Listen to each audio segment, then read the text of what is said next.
Welcome to another video from DIY Daily. Just got a full step-by-step guide today showing you how to carry out a basic engine service on this 2017 Ford Fiesta, and it's the 1 litre Ecoboost engine. Now you can follow this same procedure carrying out the service on the 1 litre Ecoboost in any of the other Ford models. You might just find that some of the surrounding bits are slightly different. The oil change and the spark plugs will be the same. The air filter housing might be slightly different on a different model, that's all. We'll basically be changing the oil and filter, all 3 spark plugs and the air filter. Now just before I get into the video, I'll just show you the new parts we're using. New oil filter, there's your spark plugs, we've got air filter, and then we've got the correct 520 oil. And if you check out links in the description below, I'll put links to all the parts where you can get them from, and I'll list all the torque settings in there as well.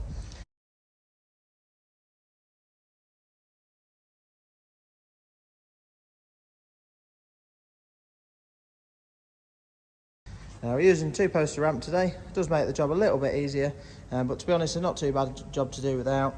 All I do is, if not, just jack it up quite high on the sill, just to give you some access underneath, just so you can get the under tray off, just to drop the oil out. That's all. Just before we do get started, just run you through a couple of basic level checks. You've got your coolant level there. Just want to set that to the max. It's marked on the side for the max there. If that's low, you just need to top it up with a bit of antifreeze. Got your brake fluid reservoir there. Again, that's got a min and a max on it. You've got your screen wash there to top up. Now obviously, if you was taking it into a garage for a service, there are a lot of other checks that get done. All the brakes are checked, the suspension, there's quite a lot of areas checked underneath.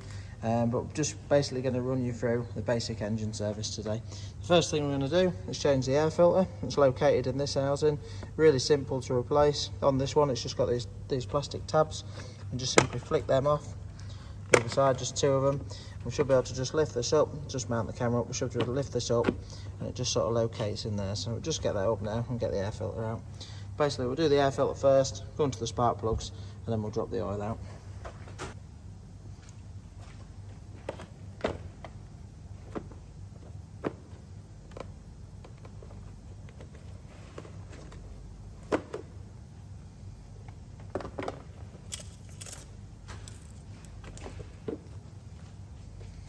That's the air filter out. Not too bad a condition, this one, but it's not been done. Some 20,000 miles now, and it's 5 years old, so it does want a replacement.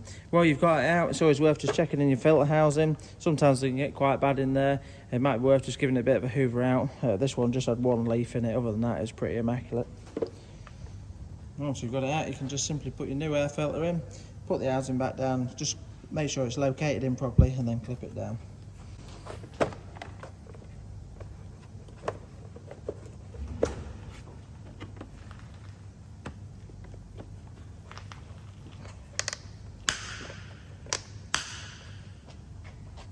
So that's the air filter all done. You can see quite a nice straightforward job. Now these engines, just something to be aware of. They do actually have a wet belt on them, basically a timing belt that runs in the oil, and they have a 10-year interval on the belt.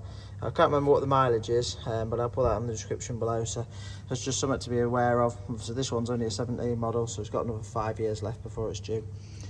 But the next thing we're going to do now is the spark plugs. So we've got individual pencil coils, just held on with 2 8mm bolts on each one. So the first thing you need to do is just pinch the connector up, just pull it back, pinch it, and then you can pull it off. So we just undo all the coil plugs, then undo the 8mm, then you can work the coils off. You might find they're a little bit tight, shouldn't be too bad though, just work them a little bit and just pop them up. It's also good practice to really take your coils off and put them in order, the order that you took them off as well. Don't really want to mix them up. Doesn't really matter, but it's good practice just to put them back in the same position.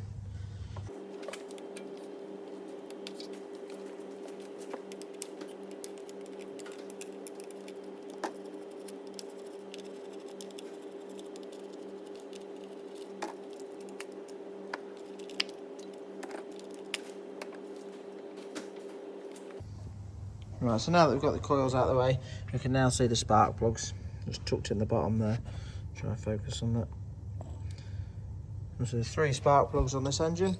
I've just got an 8mm spark plug socket. I'll put a link in the description below to these spark plug sockets.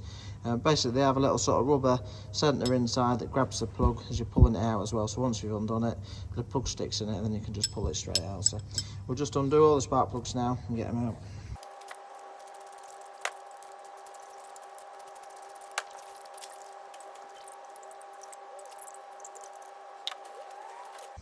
So that's all 3 spark plugs out. Once you've got them out, you want to just get your new ones and just compare, just make sure they're the same length. Always worth a quick check just to make sure you don't put in the wrong ones in. But the next step I'm going to do is just run all 3 plugs in, just finger tight, and then I'll run you through the torque setting to torque them up correctly. So we'll just get them in now.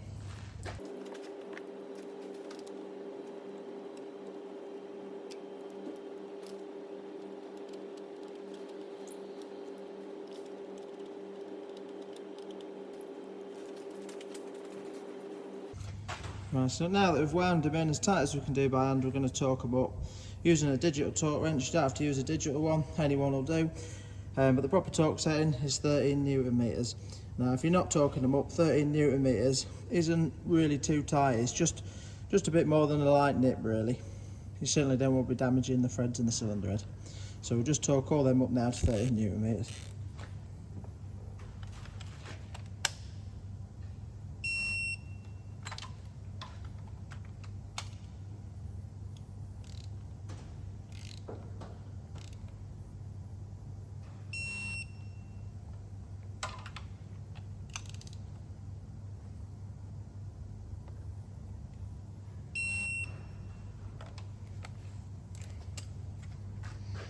So now that the spark plugs are all correctly torqued up, next thing we're going to do is just refit the 3 coils, refit the connectors on there.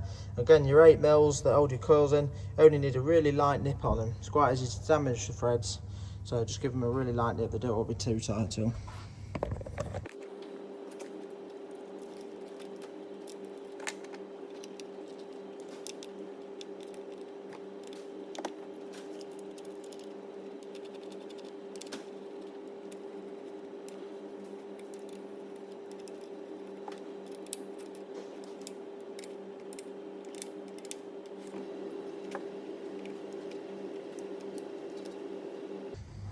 Right, so that's the spark plugs and air filter done. You can see quite straightforward job so far, really.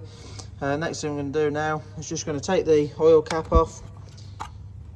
Just take the dipstick, just pull it up a little bit, and then we're going to put it up in the air and just run you through dropping the oil out and getting the oil filter and the oil changed. And once we've done that, we'll be showing you how to reset the service light as well. So just pop it up in the air now. Right, so now we've got it up in the air, you can see this model's got an under tray on. Now, quite a straightforward job to get off. We've just got a load of, they're like a torque screw. Let's try to focus on that. They're a torque screw, or you can use a flat bladed screwdriver as well. So, but yeah, there's 4 across the front there. I think we've got just a few across the back as well. So we'll just take all them out now, drop the under tray down, and then run you through dropping the oil.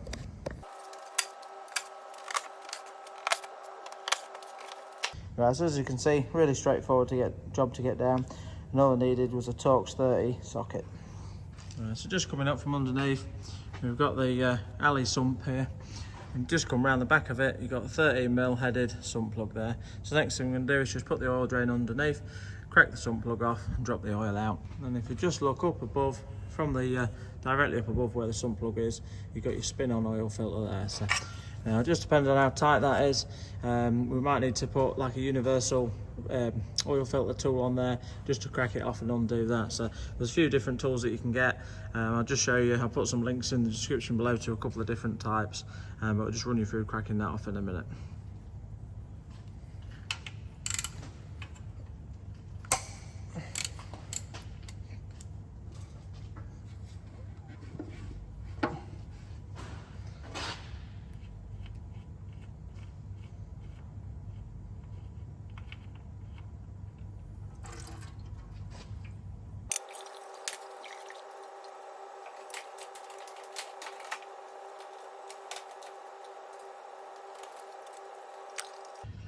When we got the sump plug out, basically with your engine oil as well, you always want to leave it draining for a good 5 minutes.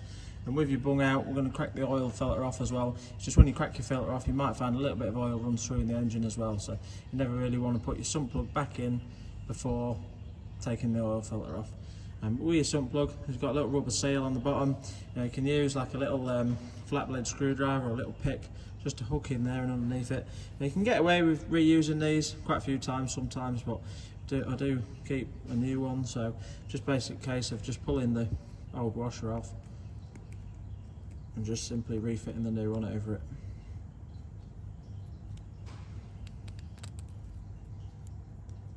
And once ready, I'll just run you through the torque setting for refitting the sump plug.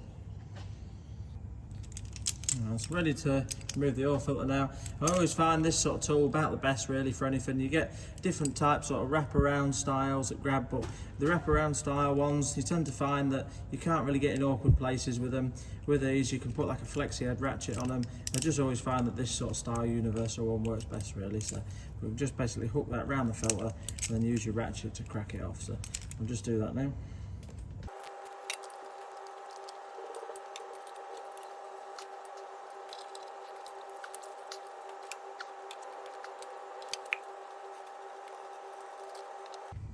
It's the old filter undone, so basically you can use a tool to crack it off, and once it's sort of free enough you can just spin the rest of it off by hand.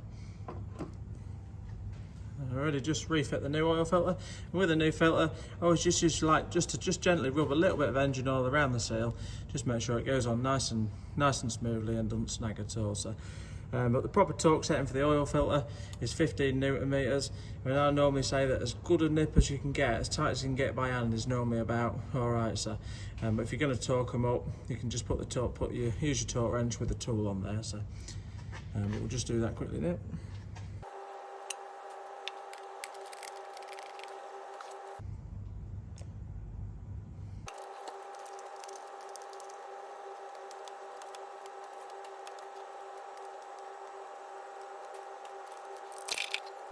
Right, so we've now torqued the oil filter up to the correct setting.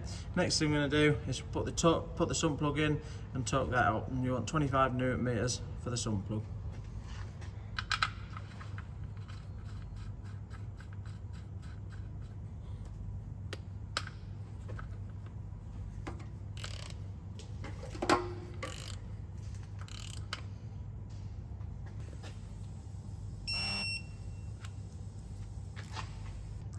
Right, so sump plug's all correctly torqued up now, got the new oil filter on there.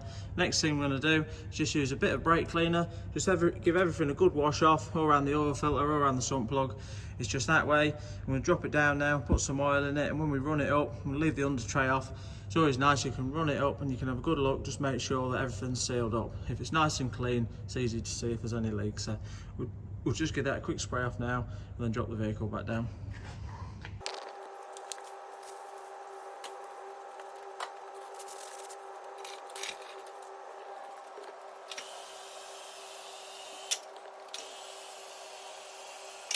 Right, so we're now ready to fill the engine oil up, and it takes 4.6 litres of 5W20 fully synthetic engine oil.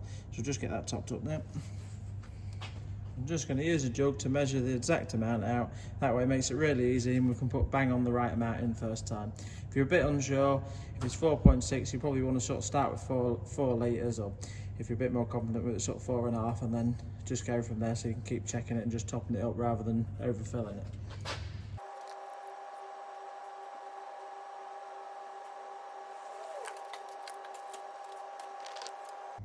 So we just put the 4.6 litres in, refitted the cap, just put the dipstick back in. Next thing we're going to do is just going to strike the car up. I'm just going to leave it running for about 10 seconds and then turn it off. That just gets the oil around the system.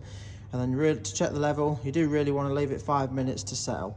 I'm just going to do that quick now and just show you the markings on the dipstick and where you won't be setting it.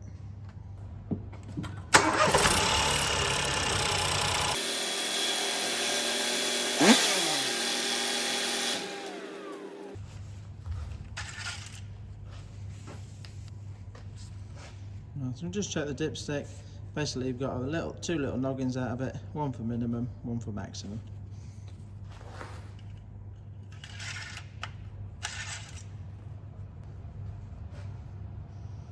You can just see on there, I ain't put quite the 4.6 in, it's just there on the dipstick. So I usually like to get them really between half and full.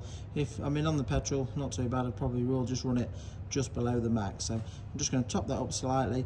Obviously it hasn't had its full 5 minutes to settle, so you do want to be careful, because sometimes when it has fully settled the level will just come up just slightly. So but I've always set it to just a bit below the minimum, so below the maximum, sorry.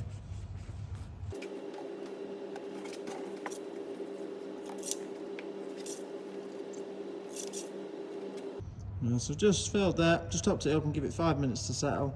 You can just see as well, it's just sort of, you know, it's just reflecting a bit. It's just there, just a little bit below the maximum there. So quite happy to leave that at that. So all we're going to do now, just put the oil cap back on.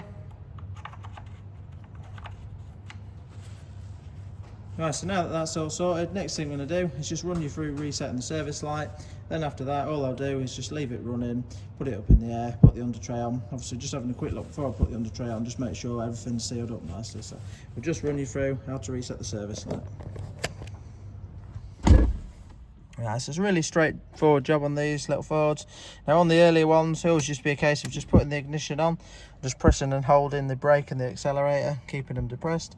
But this later shape one's slightly different. It's actually done using the steering wheel controls on the dash. So with the ignition on stage 2, just press the OK button to clear any warnings. And then on the main screen there, you want to go into the settings option, just using the sort of menu button there. And once on the menu, you can want to select information just with the OK button. And then you'll have a few options on here. It's actually started at the bottom, but if it starts at the top there, you can just scroll down, choosing the scroll arrows.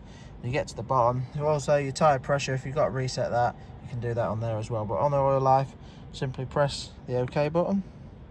Into the oil life, press the OK, and then just press and hold the OK button.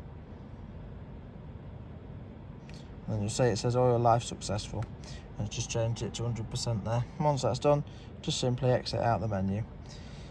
So that's all done. So hope you like the video. Just a basic run through on the main sort of service items. And all I'm going to do now is just leave the video recording. I'll just simply leave it running, put it up in the air, have a quick check of everything, make sure it's dry, and then refit the under tray, and that's job finished. But yeah, thanks for watching, and we'll see you next time.